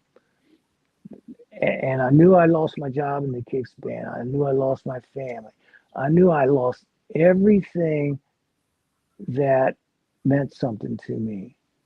And so that's how I know that there is God. I don't know. I mean, it's, I can't explain it. It's bigger than me. I'm just this little sand pebble, you know. So yeah, I believe in God. I believe in Jesus Christ, and there were guys that came through the rehab that helped me acknowledge Jesus Christ, and because they had died, and they told me what they saw, and I'm okay with that, and I admit it, and I love it, and I thank them every night, and it's all good thing. It's powerful. It really is, and that I truly believe that's what keeps me sober and clean. And the Totally. fact that I want to be a good person and I want to play a motherfucking guitar like I can, you know. Excuse my language, but I had to No, say that. Yeah. no, of course, my friend. Absolutely. Here's a fun one too, Angel, that you can appreciate. Oh, yes. Ronnie, thank you for your years of great music. For the record, Don't Close Your Eyes got me laid twice when I was 17. Thanks for that 37 years later. You are Um, welcome, my friend. Way to go. you know what? Thank you for Love Me With Your Top Down. That song gets me in trouble a lot. All right. That's a good song. Mark wrote that song. Mark's Mm. a good songwriter. Clever. Mhm. Yeah. That's cool. Yeah, man. Absolutely. Yeah. Absolutely, definitely. And one more fun kind of question from me as well, Ronnie. When you, for your just yourself and your opinion, when you put up the Kicks band versus the Blues Vultures band, like what do you find is like one of the biggest, like, like differences between those bands? Um, Kicks was like a machine. We were a well-oiled machine. We each knew our roles. Um, it was hard driving, energetic rock and roll. The Blues Vultures is more about a feeling. It's more about a passion for old school rock and roll, and it's more about fun, and it's more about um, me telling stories. Um, it's more about me getting to play the guitar the way that I feel to play. I mean, yeah, in the Kicks band, we had our roles, and um, you know, like half the solos I made up on my own, had the other half Donnie and I put together, which was a good thing. With the Vultures, I mean, I sit for hours. Sometimes they come right out. I go, that's a good one. Sometimes they don't. I go, I could do. I try to come up with what fits the song. That is a tough question to answer. In that, um, I would say that Kicks was more of a powerhouse, more of um, a like I said, a machine, a well-oiled Yeah. machine. The Vultures is like good time rock and roll. Yeah. Let's have fun. Yeah, there's gonna be a few rough edges. So what? You know, it's all gonna be good and fun. And I'm gonna sing these songs about these stories and things that I've been through in my life. For I sure. don't know. That's a tough question to answer. No, I And I understand. Yeah. and I think the Vultures are more about, like, Kicks was more that AC/DC group, to pick one band. Not that we always sound like, but to pick one band. I would say the Vultures are more like, to pick one band would be the Stones. Or, Sure. yeah. So there's that difference. Because I think when it comes to Kicks, Kicks is that high energy, that Yeah. high octane driving rock and roll, where the Blues Vultures are the soul of rock and roll. Oh, that's very cool. Thanks, Jay. For sure. Yeah. No, absolutely. Because Thank you. it's not stripped down in a way that the stage shows aren't great and energetic. It's that you get really, like you were talking about with the storytelling, like you get, into why you and the band think the way you do, why you write the way we do, like why the way you write the way you do, like the soul of rock and roll and the passion between that, where that same passion is in Kicks, but it's designed as, like I said, that high octane, like you said, machine that just Yeah, driving absolutely. force. Right. You hit So- the nail on the head. That's a great analogy. Absolutely. No, thank you, my friend. Absolutely. And Angel, right back up to yourself there, my friend. If there's anything final from yourself before we allow Ronnie to enjoy his evening with his family, or is there anything on the board? Just this final question. If you never picked up an instrument, what passion would have defined you today? Wow. What passion would define me today? My love of other people and trying to see people be happy, people being safe and happy and enjoying their lives. That would be my passion. Absolutely. Goodwill towards men, You'd be a really good motivational speaker. Oh, wow. Yes. Yeah, I try, yeah.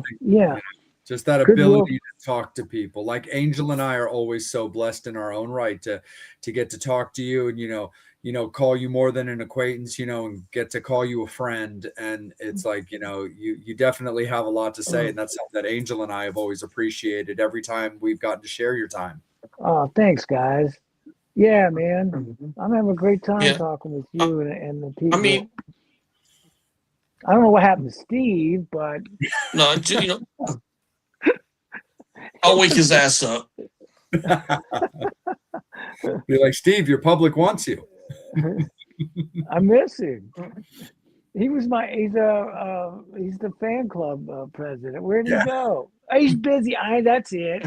He's busy doing the fan club work. Yeah, that's it. Thanks, Steve. Yeah, he's opening up fan mail. Yes. Yeah, as we speak, it's flying in the window. He's getting Polaroids from the beautiful girls. I mean, oh my God. I wonder if they still make a Polaroid camera. Lord only knows. Oh my God. That's so I remember those. Oh yeah. Just Yep. shake it. Yep. You come and see what you get. We used to take a picture of the band before they took the picture. Here, take the Polaroid. Who looks dumb in that picture? Move your head or whatever, or change your jacket or whatever. You take the Polaroid before you take the picture. That's how we used to do it. Still, we had some dumb pictures, but we had some great ones too. Oh yeah, absolutely. I saw one the other night that I never saw before. I went, damn. That looks like a really kick-ass rock band. It was the Kicks band about 5 years ago. Oh my God. Lord have mercy. I'm 69 years old. wow. 69. Yeah. Getting old. But I can still rock. And I wore my platform boots the other night and didn't fall on stage. Nice. That was a test. Can I do this? Yes, I can. Now I can't do a Paul Stanley. Can you believe he used to do that? I'm just like, of course, he was like 22. Platform boots up to here. He does that kick up in the air and spins around. I was like, how in the hell did they do that? It's amazing. I'm lucky to get up on the stage and get off without falling into those things, but I had to wear them. But yeah, here I go again. Off on some tangent. I don't even know what I'm talking about. But I got this new microphone. You got me under my wheels, honey. Look at that. Absolutely. The blue microphone for the Blues Vultures. I used it on one of my demos I have this little recorder on my phone. It's called Spire, and it's like a little 8-track thing. And it's great. I just throw down an idea, and I'll put the headphones on. You can't use Bluetooth, but you can use hard. And I thought, okay, I'm going to use this microphone. And I'm singing it because this mic, as you can see, like I said, doesn't work. Oh no, I'm wrecking the place. Anyway, okay, but that mic is on my recordings, on my demos. It is. And then I showed you my guitar, and I can't wait to play it when we're done. Man. This is my Atomic Bombs guitar, and Brian, I found this at Rolls Music in Falls Church. I think it was Falls Church or Annandale, Virginia. I don't know. And it was like $260, and then we went to New York and made the first Kicks record, of which I used my 71 Les Paul. But for some reason, the P90, you guys know, had that crunch. Yeah. It had that crunch, and Tom Allen loved it. So we used this guitar. I didn't use it didn't have the Maestro bar on it at the time. This is the right bar for the year, and it's an old bar. It's the right time period, but it didn't have it. It just had the stop tailpiece, and so. But for the whammy guitar on Tommy, I use a Stratocaster, '63 Strat. But this guitar barks. I love it. I gotta hang on to it, guys. Absolutely. I need to find that bass player and drummer that want to play every song that I know and play whatever bar we can play in, whether they have a stage or not. And we play all these songs every week, and I make some money. That's who I'm looking for, those guys. The Vultures are my rock star band. And I say it with love in my heart, but they've raised the bar for me. They really have. But yeah, I'm looking for those two guys, man. That's what I'm looking for, because I need to make some money. Yeah, I'm sure that me and Angel can All right, keep our ears to the ground on some people for you. cool, man. Yeah, and I'll be in touch with you guys about May 22nd. Yes. Yeah, we're super Bring us stoked. on, baby. Absolutely, Bring it a on. pleasure, for It's sure. going to be great. It's going to be fun, and I'm just grateful to be back in the room, and we're gonna rock and roll, man. And Morty's going to be there. Yeah, absolutely, for sure. So definitely. I didn't know that was his nickname. Cat's out of the bag. I didn't know. I mean, I don't know if it's if it's a full on nickname or just something that we all kind of adopted from Babylon Shakes and stuff like Babylon that. You know? Shakes. They have some good songs, and Jeff played them for me. Yeah, wow. So And not to, but you said, what did you say about Chris? He's going to be the singer, guitarist, songwriter? Yeah. So he's got his new band, The Last Sin, and they're going to be at the Pre party. They're one of the bands on the bill. Oh, okay. I have to maybe. Yeah, I'll look at the roster. Dave Dillman sent it to me, or the Tenere, and see when they're playing. Maybe I'll get there and see. I would like to see Chris perform. I think you guys would definitely get along. You're definitely that same type of like 70s souls and stuff. So I definitely think that you guys would have a lot to talk about for sure. Oh, cool. All right. Yeah. Hell yeah, for sure. Am I going to see you there? Yeah. Okay. So we'll so I'll get down there. Both of you guys. Yeah. Okay. I'm heading down there for 3 nights. All right, cool. Yeah. So definitely be a cool one for sure. Angel, is there anything final from yourself, my friend, or is there anything that popped up on the board, or are we cool? And I can't thank you enough for your time. I mean, as a fan, it means a lot to me. And it's really, I feel like the 11-year-old in me that watched the music videos and everything is like, I can't believe this is happening. Sorry, that's just a feeling. Thank you very much. I get that. I understand it. It's like when I watch Joe Perry talk or something. I get that. It gives me that feeling too. Absolutely. Not that I'm putting myself in that category. I'm just saying, for a guy in the big leagues, that's, you know, when he taught, Yeah, you but know, you are in the big leagues. I mean, you was on well, MTV every hour, summer of '91 with Girl Money. okay, Yeah, which yeah, we yeah. discussed. Sorry. I'm trying to think of a funny story about that video, but there was no like funny stories. It was just work, and but it was good, and that Hold theater on was one second. really cool. But yeah, Hold on 1 second. Hold on. we covered a lot of turf tonight. Hold on one We did second. for Do you sure. does anybody remember this part? The cowboy boots Oh my gosh, at the end of the video. yeah, Yes, get at. Oh my gosh, yeah. Oh, that reminds me. I Cow. gotta pack these for M3. that All you do. right, yeah, uh-huh, No, yeah, absolutely, for sure. I mean, yeah, no, Ronnie, it man. was awesome, man, and we got to cover so much ground, and it lays the continued groundwork for your next appearance, and we'll have some more fun. And then, of course, the thing that's always the most important that that we say on behalf of myself and Angel and Steve is that the bottom line, what's most important when it comes to the episode is that you had a good time and that you felt respected and that you enjoyed the questions that were asked and you just felt that in any way, shape, or form, our conversation could benefit the Blues Vultures' continued success and that it was just Thank you. something that you enjoyed. Thank you very much. I had a blast. And I love being on your show. And thank you guys so much. An And tell absolute my pleasure. fan club manager I'll talk to him later. If you see or talk to him, We he's a great definitely guy. will, man. For sure. And Ronnie, before we let you go officially, let everybody know where the Blues Vultures can be found.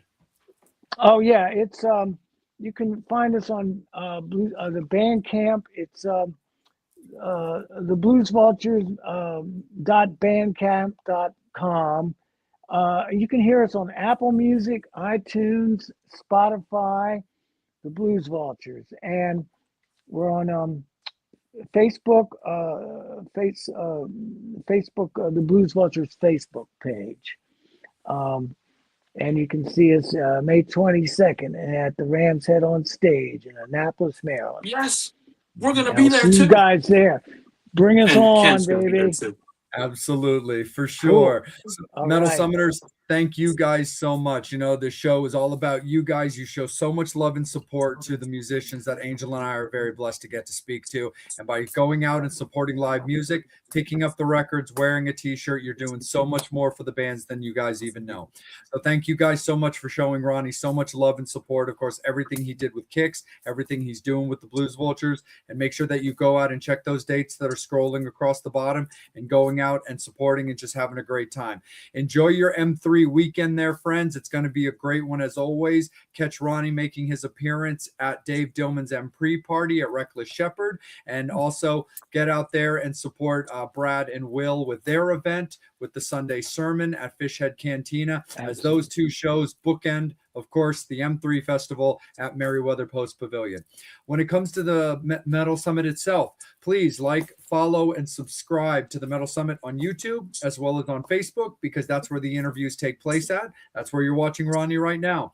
And also, if you like knowing what everything is going on with the Metal Summit, where the cast is going to be, appearances they're making, or the upcoming episodes, the Instagram page is a great one to follow, as well as it filters down to everything else. When it comes to Angel himself, you can find Angel at Angel Alamo 78 on Instagram. He also has a personal page on Facebook. You can find Steve at The Real Psycho Steve on Instagram. You can also follow him at his website, psychostevepresents.com. And for myself, you can find me on Instagram at salem.vampire. I also have a page under that same name on Facebook and a personal page as well. But again, make sure you guys are getting out there and supporting the Blues Vultures and everything that Ronnie and Jeff and everybody in the band is doing, and the upcoming new music that they're really excited to get out there for you guys. But have yourselves an absolutely great rest of your week. Have a fantastic M3 weekend. The guest announcement for next week's episode of the Metal Summit will come out over the weekend as we get confirmation with our guest to make sure that everything's still cool. And we will see you guys in a week. Again, thank you so much on behalf of Ronnie Younkins, myself, Angel, and Steve. And take care. Be good to each other and get out there. Keep rocking and keep listening to live music. Take care. We'll see you in a week. As always, you've been watching the Metal Summit.